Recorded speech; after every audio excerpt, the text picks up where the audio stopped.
Greetings, ladies and gentlemen, dear listeners. This is COMETSA Radio Africa, the voice of COMETSA, the organization everybody wants to be associated with. The mind, the journey, the destiny. We apply our mind to the journey that takes us to our destiny. That is our philosophy.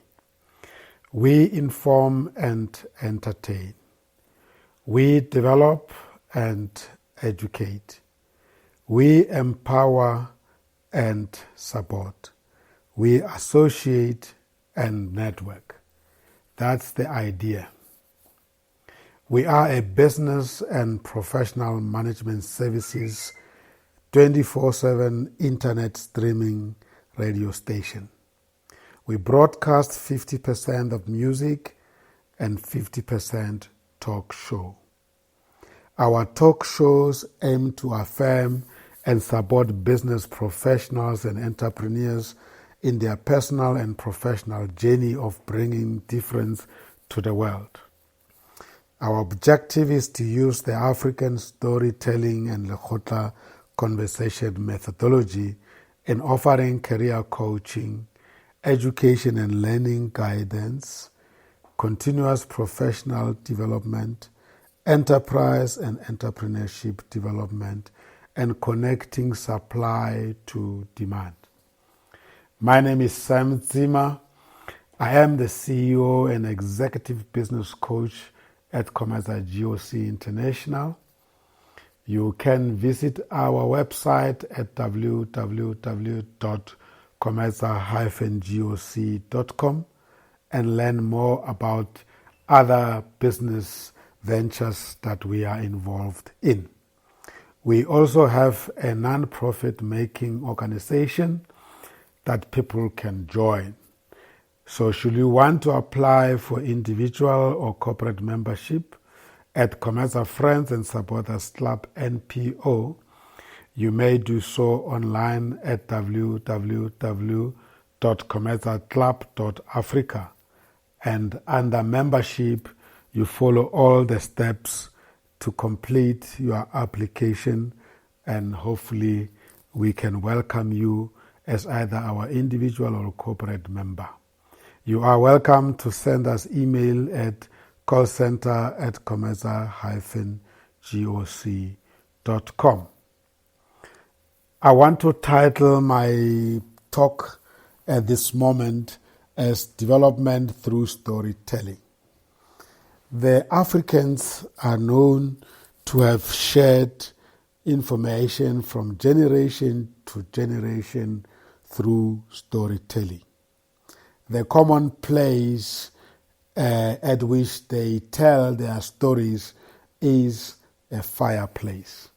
Normally at the kraal, there will be a fireplace, and every evening the people of the village or of the homestead assemble around the fire and stories get told. The young ones listen attentively to the elders sharing the stories of their lives. And in that way, the young ones absorb the information and carry the information through. And that is how they have sustained themselves. We have taken this model, combined it with what we call the African LEKGOTLA conversation methodology, and we use it to impart knowledge, the insights, and development guidelines to the generations after us, but sometimes to our own self and our peers. So in this particular talk, I want to guide you, should you become one of our guests at COMETSA Radio Africa. We will take you through 4 episodes of your life journey, through which you will actually be helping us achieve our objective of carrying out these tasks to the generation using the storytelling and the LEKGOTLA methodology. In episode 1, we look at your childhood, the primary, secondary, and high school journey. And we ask you some penetrating questions using the coaching methodology, the LEKGOTLA conversation methodology, and the storytelling methodology in engaging with you. And by so doing, we are actually giving answers to so many questions that will normally, under circumstances of career guidance, be asked. That will be episode number 1. And that episode will last for about 20 minutes. When we come to episode number 2, we then transition to the tertiary level education, learning and development journey, and where we really want to understand how it has been for you since you left a high school to post-high school education, that is entering the tertiary level and learning in that way. We will want to know what experiences, challenges, and difficulties you went through. And again, this will last for 20 minutes. And by telling your story, you might just be answering so many questions that we believe they are commonly asked. Episode number 3, we look at corporate, company, and employment journey. And we are very much in your transition from the high school, from the tertiary education into the world of work. Many of us can attest to the fact that it is a struggle to transition from the tertiary education into the world of work. We therefore don't want to take it for granted.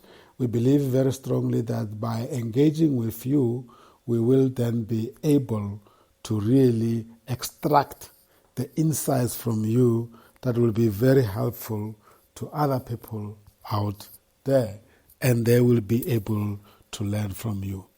Once we are done with episode 4, we go into post-employment or into entrepreneurship journey. We want to believe that the number of us actually do tend to retire from corporate work and start our own enterprises, either out of necessity or out of choice. But in principle, we want to encourage people not to retire being employed. It's important to leave the world of work as early as possible and give the opportunities to generation after you, and then establish yourself in a form of an enterprise and service those that come after you and the markets out there, because the knowledge that you shall have acquired, no one can pay it for in money terms. And therefore we believe that it's something that should happen, and we should be very intentional about it. So I'm going to spend some time going through each of these episodes, step by step, sharing with you the kind of questions that we will use to engage with you, should you be one of the guests. Let's look at episode number 1, early childhood, primary, secondary, and high school journey. We kick off this episode by really getting to know you, asking you what your full names are, how were those names given to you, what do they mean for you and your people, and what were they thinking of when they gave you those names. The meanings to your names often lay the foundation for who you shall become. Obviously, we are very interested in when you were born, but that is not mandatory. If you are uncomfortable to reveal your age, we will not force you to do that. However, it helps to know which month you were born without asking which year. And it helps to know on which date you were born. But more so is interesting if you then are able to disclose the year, because then we are able to know what was happening in those years when you were born. And of course, the place where you were born. Because the environment where we are born tend to also influence the way we are brought up. And of course, we want to know if there is a relationship between you and the place where you were born now, as of now. We are very interested in your parents. We are very interested in your originality. We are very interested in their style of bringing you up, the values that they inculcated in you, and the beliefs that they actually influenced, they practiced and that influenced you. And if they are still alive, we are very interested in knowing what type of relationship you are having currently with your parents. Something that is very important that we are also interested in is the siblings. Whether you grew up with siblings or you grew up with cousins and distant family members, and that communal living in the house of your parents, and the style that your siblings and you practice in relating to each other. We want to know if there were some commonalities between yourselves as you as you were growing up, and we want to know if there are clear-cut differences between you and your siblings and your family members and other relatives, and also how you're relating to them right now. Some of us, we are born in a particular place, but we don't necessarily grow up in that place. We move on to other places, and then, of course, that means we enter a new environment. So a place where you grew up is not necessarily the place where you were born. And if that is the case, we will want to know how long you stayed in your place of birth, and, of course, where did you move to grow up, and what was the difference between the two places. And as you were growing up, what stood out? What environmental factors affected your upbringing, and who were your influencers, and who are the mirrors that you see yourself now through them, and how you are relating to them currently. It is of utmost importance for us that we invest time in understanding your early childhood development. Whether you went to a kindergarten or what the people normally call a crash, or you started your education at what we used to jokingly call Dom A or Sub A.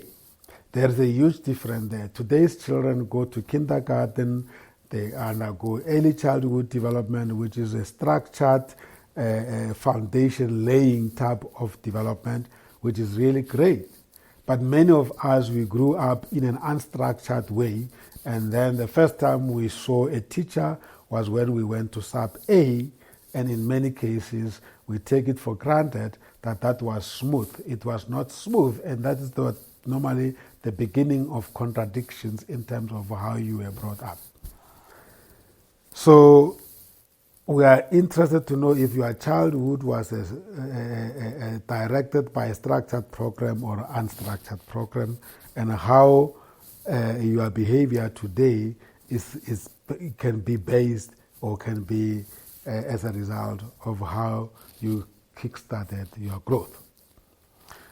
As I indicated that majority of us, we grew up in our parents' houses, or we grow up in the guardians' houses, but in the African culture, everybody that is an elder that brings you up is your parent.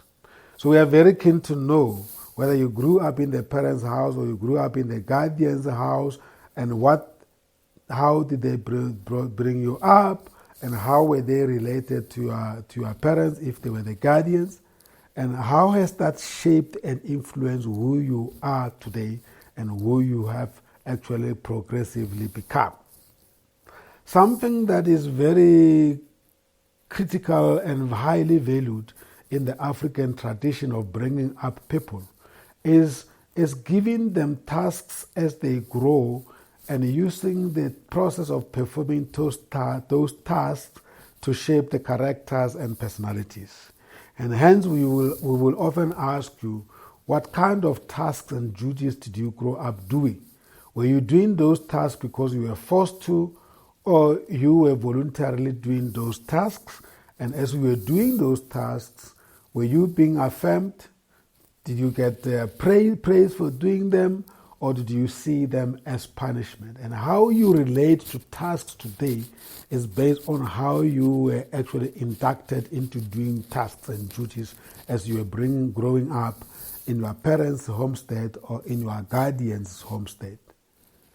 And what we are interested as well is, were you good in performing those tasks? And how do you know if you were good or not? Have you had an engagement with your parents and guardians and find out how were you performing those tasks and what do they say today?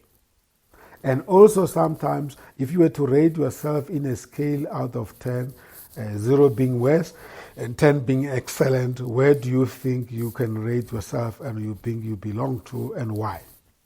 Were you often rewarded, as I stated, for good performance, or were you punished for poor performance by your parents or guardians? Because that says a lot about how you relate to doing job tasks and how you relate to performances and how you relate to rewards and affirmations. And how are those behavior practices impacting on you now in terms of you carrying yourself along and also bringing up your own children. We then develop interest in your community participation.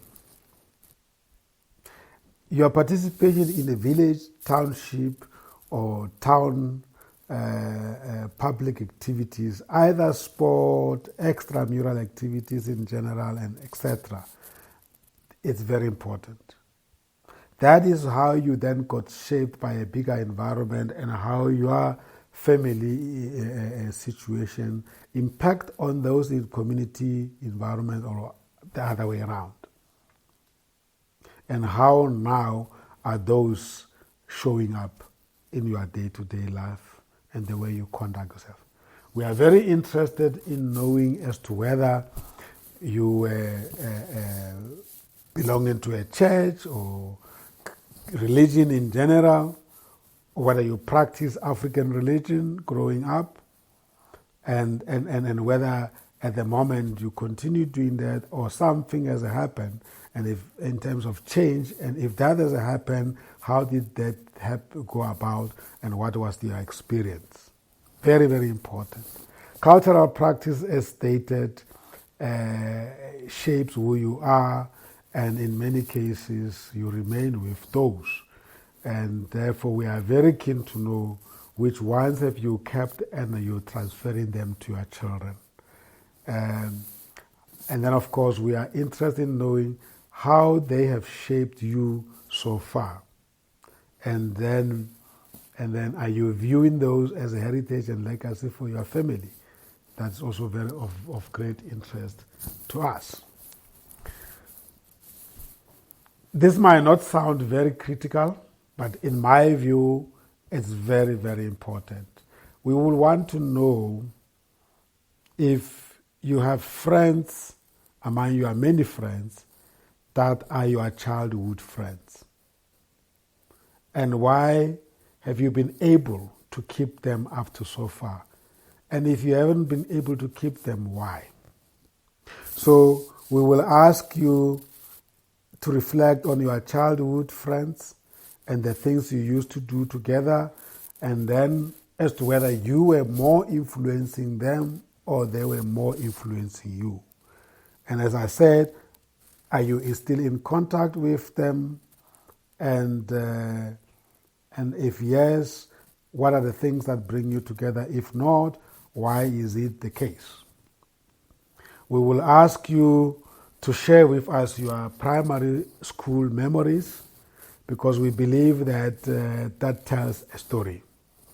And of course, we go about acknowledging those teachers who were very influential in our early development and early education.